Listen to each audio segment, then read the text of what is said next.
तुलसी तुलसी सब करे तुलसी बन की घास, और कृपा भई रघुवीर की तो बन गए तुलसीदास।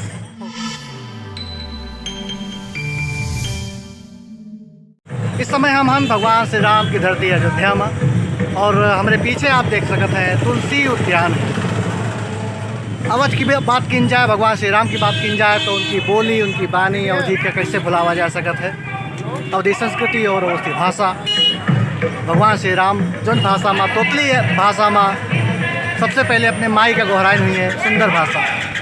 तुलसी उद्यान में इस समय रामायण के प्रस्तुति दे रहे हैं लोग, विभिन्न प्रांत से आए कलाकार।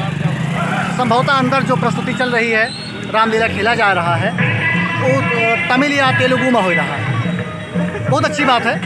भगवान श्री राम खाली अवध के नहीं बल्कि पूरी दुनिया के हैं, पूरे सनातन के हैं। लेकिन तमिल और तेलुगु के साथ साथ यहाँ पर अगर अवधि में भी रामलीला होए तो बहुत अच्छी बात होए। अगर हमारा वीडियो प्रशासन तक पहुँचे तो निवेदन है कि रामलीला अवधि में भी ज़रूर होए, ताकि हम अपनी अवधि माई के सम्मान कर सकें।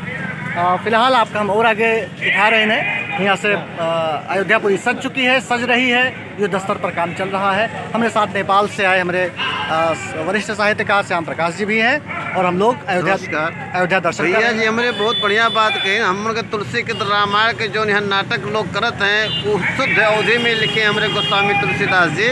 यह नाते अवधि के महत्व रखे के नाते, तुलसी जी के महत्व रखे के नाते अवधि में ऐसा भी कला प्रस्तुत करे के लिए जो है एक स्टेज हो चाहिए।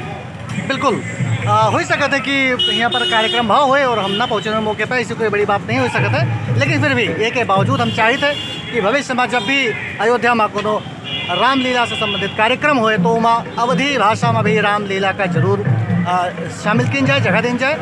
और फिलहाल तो हम आपका अब ये वीडियो सीरीज़ में आगे रखोगे अयोध्या के विभिन्न स्थल, सरयू आरती और भी बहुत कुछ।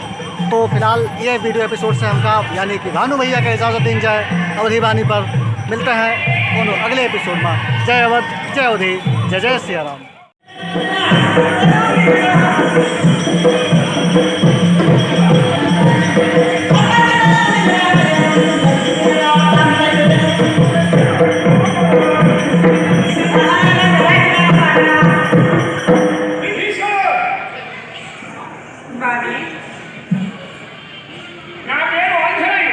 ఆంజనేయుడు